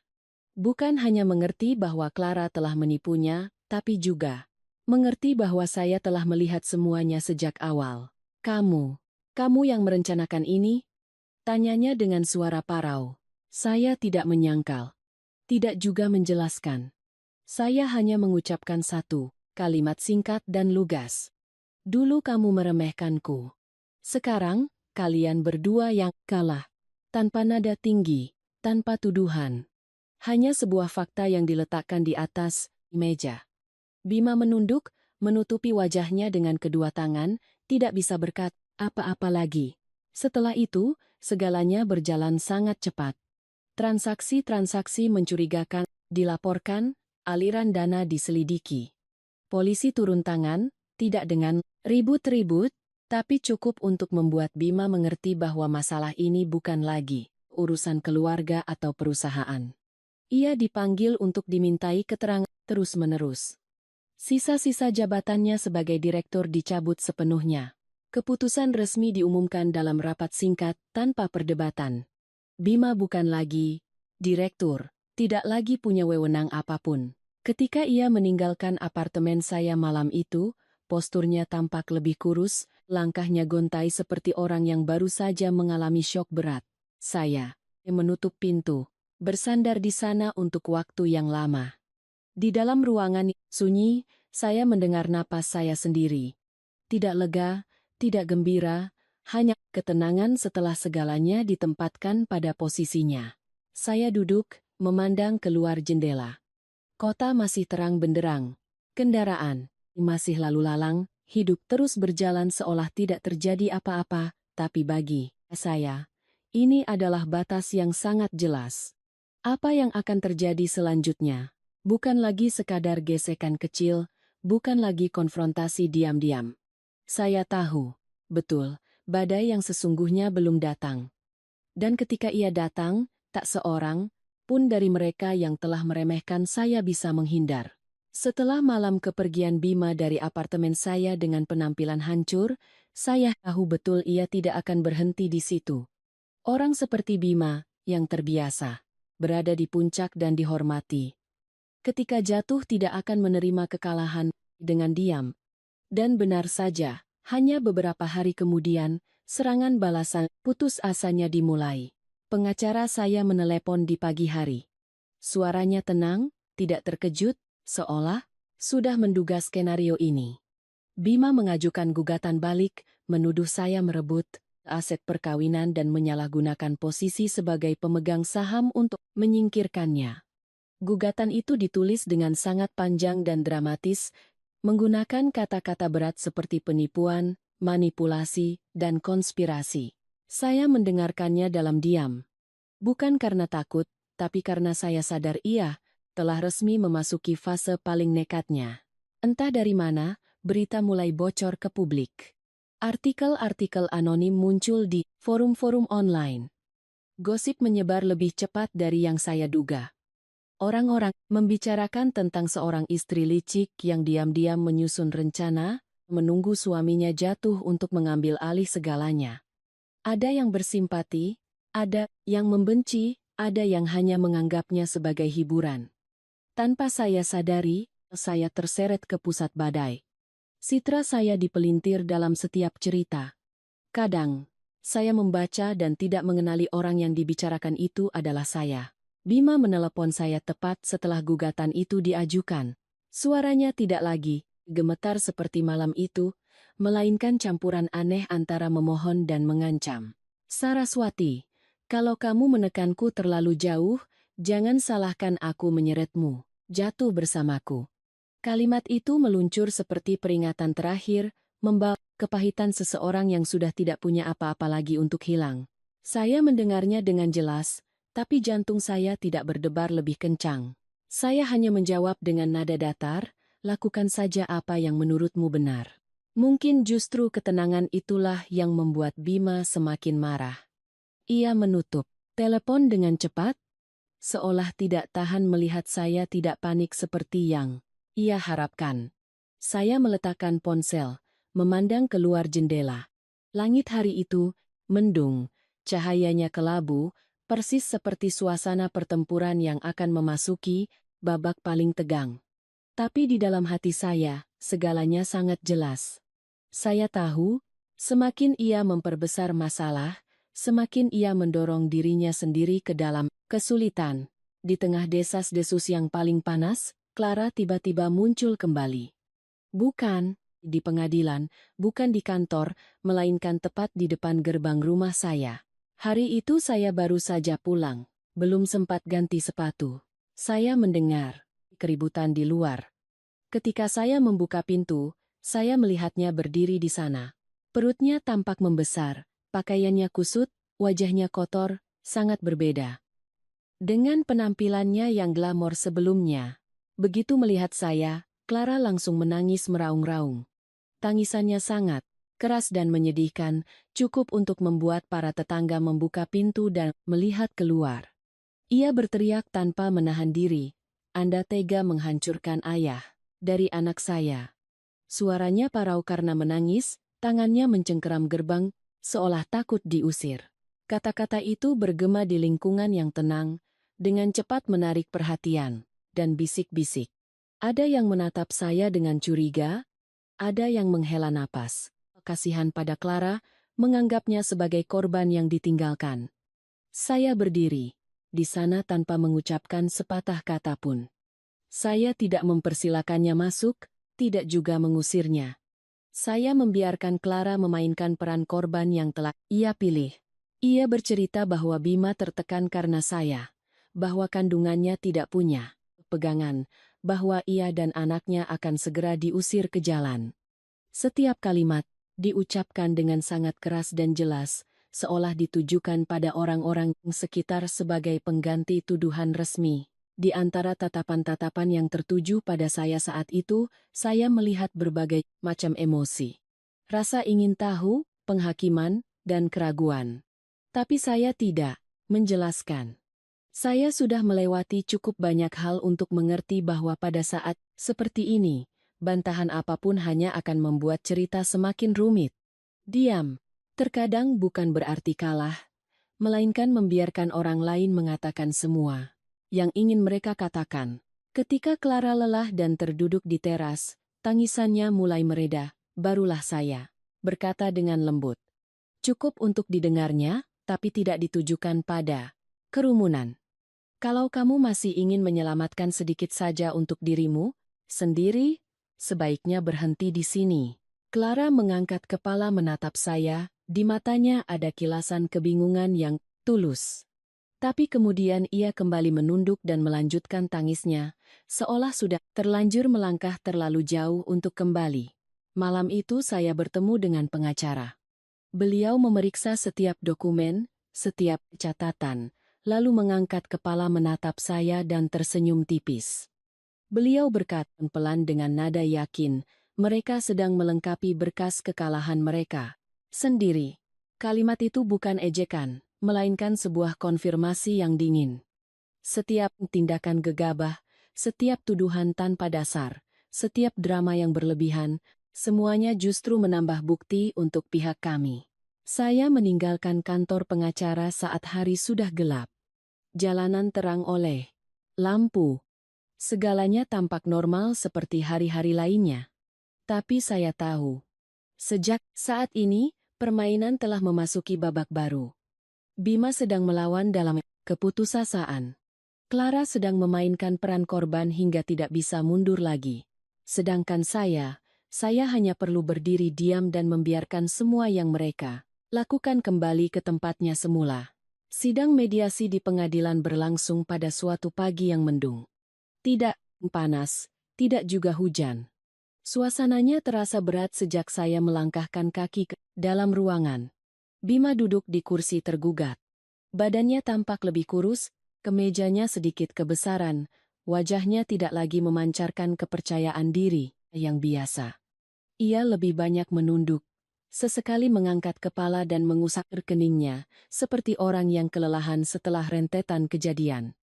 Jika tidak tahu ceritanya, mungkin banyak yang akan mengiranya sebagai pihak yang patut dikasihani.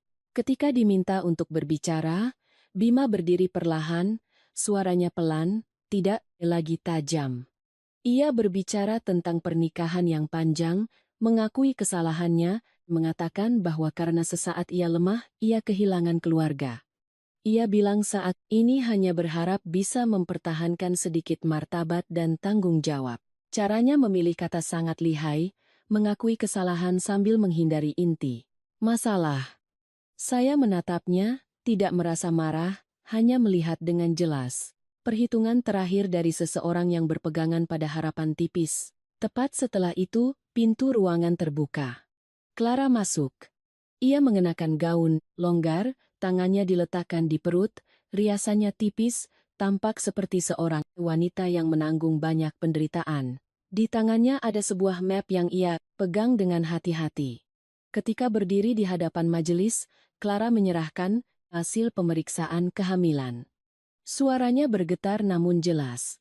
Ia menegaskan bahwa janin itu adalah anak Bima, bahwa seorang anak yang tidak bersalah kini terseret dalam konflik orang dewasa. Suasana di dalam ruangan langsung berubah. Beberapa pasang mata menatap Bima dengan simpati, beberapa menoleh ke arah saya dengan tatapan selidik. Bima mengangkat kepala. Untuk pertama kalinya sepanjang pagi itu, matanya sedikit berbinar. Bukan karena gembira, melainkan karena keputusasaan seseorang yang baru saja menemukan pelampung terakhir. Saya paham betul, di kepalanya saat ini, anak itu adalah satu-satunya jalan untuk bertahan, untuk bernegosiasi, untuk membuat saya goyah. Saya mendengarkan semuanya, tidak menyela, tidak bereaksi. Ketika diminta memberikan pendapat, saya berdiri. Saya tidak berbicara panjang lebar, tidak juga membantah. Saya hanya mengajukan satu permintaan yang singkat dan jelas, membuat seisi ruangan hening.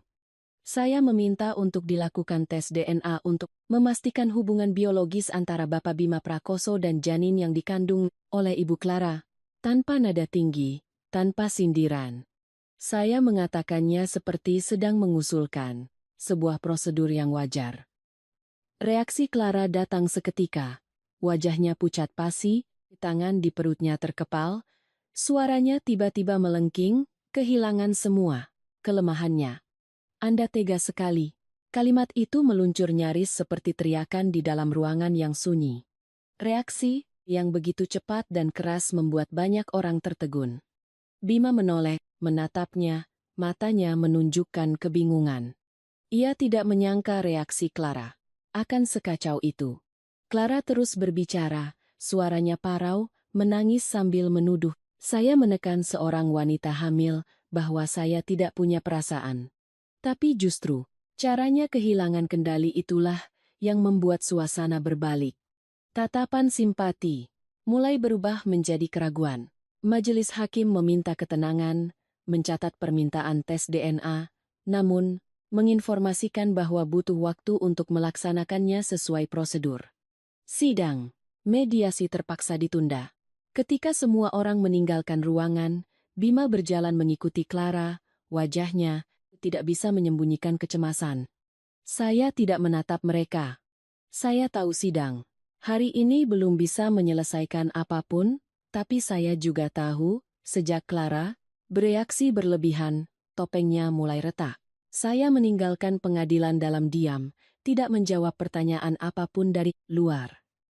Malam itu, saya menerima sebuah telepon. Bukan dari Bima, melainkan dari orang yang membantu saya mendapatkan rekaman-rekaman sebelumnya. Suaranya pelan dan cepat, mereka sedang bertengkar hebat. Saya tidak bertanya lebih lanjut, hanya berkata singkat, "Kirimkan pada saya." Saya duduk di ruang tamu, lampu dimatikan sebagian, hanya menyisakan cahaya redup dari lampu meja, menunggu file dikirim. Rekaman itu tidak panjang, tapi cukup bagi saya untuk mendengar setiap napas yang tegang. Suara Bima terdengar lebih dulu, lelah bercampur marah. Ia bertanya mengapa Clara bereaksi seperti itu di pengadilan, bertanya apakah ia yakin. Dan kemudian, suara Clara terdengar tanpa kepura-puraan. Ia tertawa sinis, tawa yang kering dan dingin. "Kamu pikir kamu satu-satunya?" Kalimat itu terdengar jelas, tidak butuh penjelasan lebih. Setelah itu adalah pertengkaran yang sengit, saling menyalahkan, saling menuduh. Clara menunjuk kepahitannya karena Bima tidak lagi seperti dulu. Bima panik saat menyadari pegangan terakhirnya goyah. Saya mendengarkan sampai di situ lalu mematikannya. Tidak perlu mendengar lebih lanjut. Semuanya sudah cukup jelas. Saya duduk diam untuk waktu yang lama di ruangan yang sunyi. Tidak ada lagi perasaan tegang atau marah, yang ada hanyalah kepastian yang dingin. Rekaman di ponsel saya terasa lebih berat daripada tumpukan dokumen manapun. Saya tahu, sejak saat ini, saya tidak perlu mendorong lagi.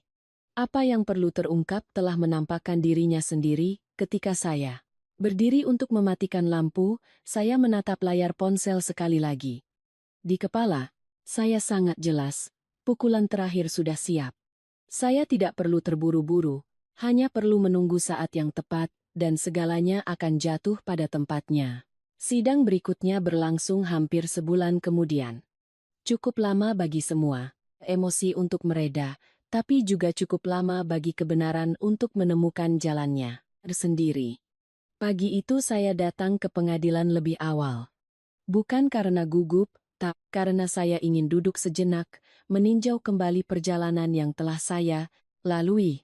Bima datang setelah saya. Wajahnya tirus, posturnya kaku. Ia menghindari tatapan. Dan saya, matanya memandang ke arah lain, seperti orang yang tahu apa yang akan datang tapi tidak punya kekuatan lagi untuk menghindar. Ketika majelis hakim memulai sidang, saya berinisiatif meminta izin untuk bicara. Bukan untuk mengeluh, bukan juga untuk berdebat. Saya hanya mengatakan bahwa saya memiliki bukti baru yang berhubungan langsung dengan seluruh gugatan yang diajukan oleh Bima. Ruangan sidang hening, semua mata tertuju pada saya. Saya menyerahkan map berisi dokumen kepada panitera, satu persatu, disusun dengan sangat rapi. Pengacara saya kemudian mempresentasikannya. Pertama adalah rekaman-rekaman suara, tidak panjang tapi cukup untuk memperjelas hubungan sebenarnya antara Bima dan Clara. Tidak ada lagi kata-kata cinta palsu, tidak ada lagi janji-janji kosong. Yang ada hanyalah perhitungan, desakan, dan tuntutan. Suara Clara dalam rekaman itu terdengar dingin, sangat berbeda dengan citra wanita lemah yang pernah menangis di depan rumah saya. Ruangan sidang mulai diisi oleh kening yang berkerut dan helaan napas pelan. Berikutnya adalah aliran dana. Setiap transfer, setiap tanggal, setiap surat, jaminan yang ditandatangani Bima disajikan dengan jelas. Tanpa perlu spekulasi, tanpa perlu interpretasi panjang. Angka-angka itu berbicara sendiri. Bima duduk di sana, kedua tangannya terkepal erat. Wajahnya semakin pucat seiring setiap halaman yang dibalik. Ia tidak membantah, tidak bisa membantah, karena semuanya tertera atas namanya, tanda tangannya, jejak yang ia tinggalkan. Ketika pengacara bersiap untuk beralih ke bagian selanjutnya, suasana di dalam ruangan sudah begitu tegang. Dan kemudian, pukulan terakhir pun dilepaskan. Hasil tes DNA. Dokumen yang disegel dengan hati-hati dibuka di hadapan semua yang hadir. Suara panitera membacakannya dengan nada datar dan jelas. Janin yang dikandung oleh Ibu Clara tidak memiliki hubungan darah dengan Bapak Bima Prakoso. Pada saat itu, sesi ruangan seolah berhenti bernapas. Tidak ada bisikan. Tidak ada gumaman. Keheningan berlangsung selama beberapa detik, tapi cukup bagi semua orang untuk mengerti bahwa seluruh cerita ini telah resmi runtuh. Clara terpaku sejenak, lalu tiba-tiba berdiri, tangisnya pecah dengan hebat. Ia menoleh ke arah Bima, wajahnya berubah karena marah dan putus asa. Kamu juga, cuma laki-laki bodoh yang gampang ditipu. Kalimat itu meluncur nyaring. Tanpa tedeng aling-aling, Bima menatapnya, matanya kosong. Semua pertahanan terakhirnya telah hancur. Tidak ada lagi serangan balasan, tidak ada lagi pembenaran. Ia terduduk lemas di kursinya. Bahunya merosot seolah seluruh tenaganya baru saja terkuras habis. Apa yang selama ini coba ia pertahankan, yang ia gunakan untuk bernegosiasi, kini lenyap hanya dalam satu kesimpulan singkat. Saya berdiri, menatap lurus ke arah Bima. Saya tidak perlu meninggikan suara, tidak perlu banyak bicara. Saya hanya mengucapkan satu kalimat dengan perlahan dan jelas. Kamu kalah bukan karena aku lebih pintar. Kamu kalah karena kamu serakah. Tidak ada nada dendam. Tidak ada maksud membalas. Itu hanyalah kebenaran yang disebut dengan namanya. Bima tidak mengangkat kepala menatap saya.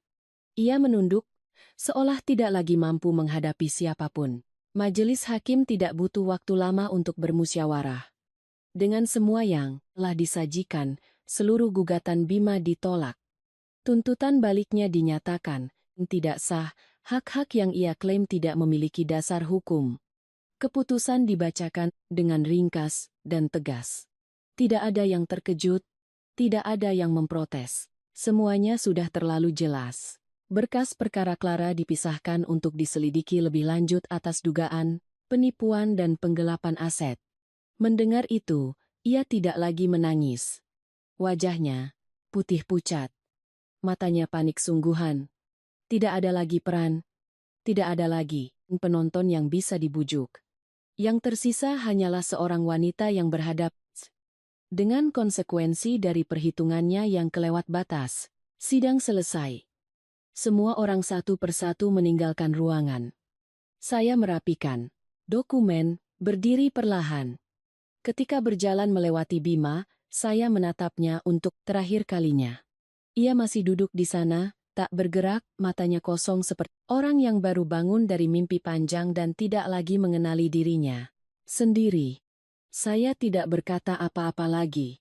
Semua yang perlu dikatakan sudah selesai. Melangkah keluar dari gedung pengadilan, sinar matahari siang terasa lembut. Saya menarik napas dalam-dalam, merasakan dengan jelas udara di luar yang begitu berbeda dengan suasana menyesakan di dalam. Bukan karena saya baru saja menang, tapi karena sebuah beban yang sangat besar akhirnya telah diletakkan. Kebenaran telah terungkap. Tak perlu lagi penjelasan. Dan sejak saat itu, saya tahu bahwa babak paling menyakitkan dalam hidup saya telah resmi ditutup untuk memberi ruang bagi konsekuensi yang harus ditanggung oleh masing-masing pihak. Setelah sidang hari itu, segalanya bagi Bima runtuh lebih cepat dari yang saya duga. Bukan keruntuhan yang ribut, bukan juga kejatuhan yang ada penopangnya, melainkan kehancuran sunyi dari seseorang yang pernah berdiri sangat tinggi. Hanya dalam beberapa minggu, relasi-relasi yang pernah ia banggakan satu per satu menghilang. Panggilan telepon semakin jarang, pesan tidak lagi dibalas. Orang-orang yang pernah memanggilnya bos, yang pernah mengangkat gelas bersamanya, kini menghindar jika bertemu atau pura-pura tidak kenal. Perusahaan lama Bima kemudian mengumumkan hasil audit internal. Bukan karena desakan saya, tidak juga perlu campur tangan saya lagi. Pelanggaran-pelanggaran selama masa kepemimpinannya perlahan terungkap. Ada pengeluaran yang tidak jelas, kontrak yang melampaui wewenang, dan keputusan-keputusan yang lebih bersifat pribadi daripada untuk kepentingan perusahaan. Semuanya disajikan dengan dingin, melalui dokumen dan angka. Nama besar Direktur Bima Prakoso yang dulu disegani, kini hanya muncul dalam pemberitahuan sanksi. Clara menghilang total. Tidak ada yang tahu kemana ia pergi. Apartemen yang dulu ia tinggali kosong, teleponnya tidak bisa dihubungi.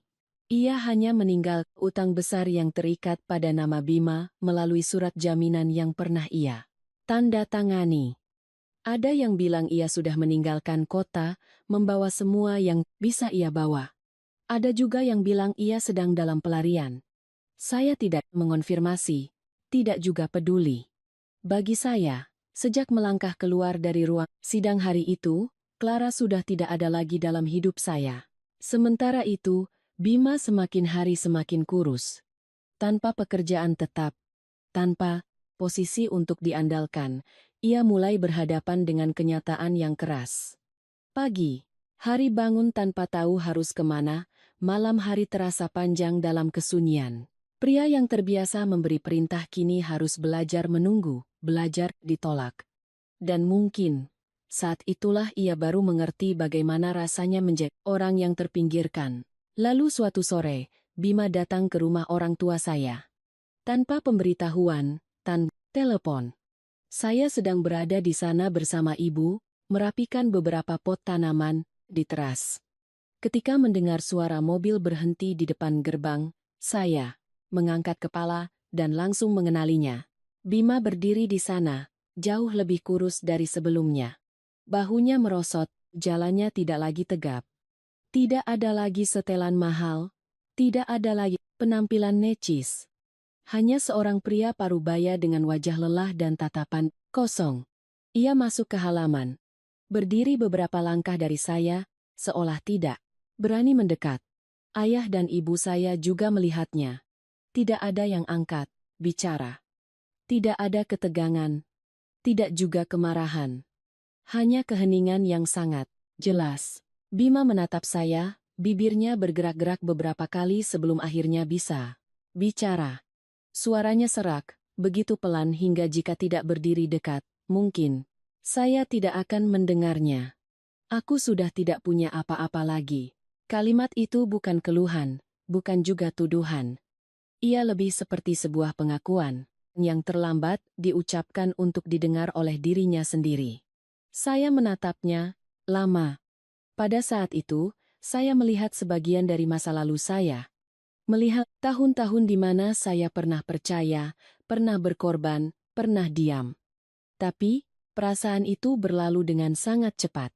Saya tidak melangkah maju, tidak juga berbalik. Saya hanya menjawab satu kalimat dengan nada tegas tanpa tambahan apapun. Itu pilihanmu. Bima menunduk, bahunya sedikit bergetar, lalu tiba-tiba ia berlutut tepat di depan gerbang. Bukan jatuh yang keras, melainkan sebuah keruntuhan dari seseorang yang sudah kehabisan tenaga.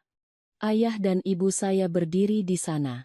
Menyaksikan pemandangan itu, tidak ada yang maju untuk membantunya. Bukan karena kejam, tapi karena semua orang paham, ada kejatuhan yang jika ditolong, orang itu tidak akan pernah bisa berdiri tegak lagi. Saya berdiri diam menatap Bima berlutut di sana untuk waktu yang lama. Di dalam hati saya tidak ada lagi dendam, tidak juga rasa puas. Yang ada hanyalah rasa kasihan yang sangat tipis dan singkat. Saya kasihan pada seseorang yang telah menghancurkan segalanya dengan tangannya sendiri hanya karena tidak tahu kapan harus berhenti. Tapi rasa kasihan itu tidak cukup untuk membuat saya luluh. Karena saya tahu, jika saya mengucapkan kata-kata hiburan, jika saya maju, membantunya berdiri, maka semua yang telah saya pertaruhkan untuk sampai ke hari ini akan menjadi sia-sia. Akhirnya Bima berdiri sendiri. Ia tidak lagi menatap saya, hanya diam-diam. Berbalik, berjalan keluar gerbang dengan punggung yang tampak jelas membungkuk. Mobilnya melaju pelan, tidak lagi terburu-buru, tidak lagi punya tujuan yang jelas. Saya menatapnya sampai hilang dari pandangan, lalu berbalik masuk. Saya berjalan ke pintu dan menutupnya dengan sangat pelan. Suara pintu yang tertutup tidak keras. Tapi di dalam hati saya itu adalah suara dari sebuah babak lama yang telah diletakkan. Bukan dengan amarah, bukan juga dengan air mata, melainkan dengan sebuah akhir yang tuntas. Saya bersandar di pintu sejenak, menarik napas dalam-dalam. Masa lalu telah tertinggal di luar. Dan sejak saat itu, saya tahu saya tidak akan menoleh ke belakang lagi. Setahun berlalu sejak hari pintu itu tertutup. Hidup saya perlahan kembali ke ritmenya yang tenang. Tidak ada lagi keributan, tidak ada lagi kemewahan yang dipamerkan. Tidak juga perlu membuktikan apapun pada siapapun. Saya pindah ke sebuah rumah yang lebih kecil, cukup terang di pagi hari, cukup sunyi di sore hari. Setiap hari berlalu dengan teratur.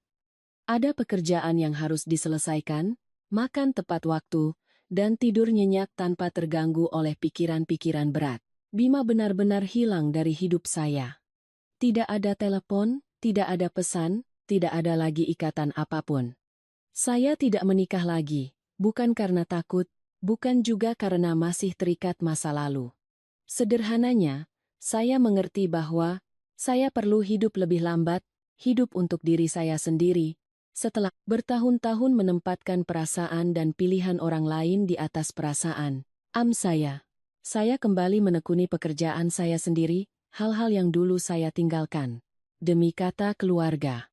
Bukan untuk mencari uang sebanyak-banyaknya, tapi untuk merasakan bahwa saya masih berharga, masih mampu, dan masih bisa berdiri di atas kaki saya sendiri.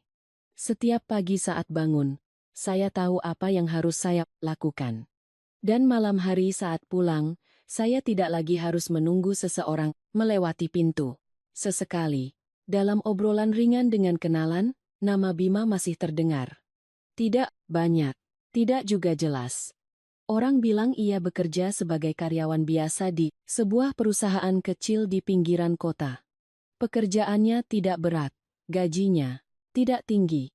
Ia hidup sangat tenang. Tidak ada lagi pesta, tidak ada lagi relasi yang riuh, tidak ada lagi yang memanggilnya dengan jabatan yang dulu membuatnya bangga. Saya mendengarnya, lalu melupakannya. Tidak penasaran.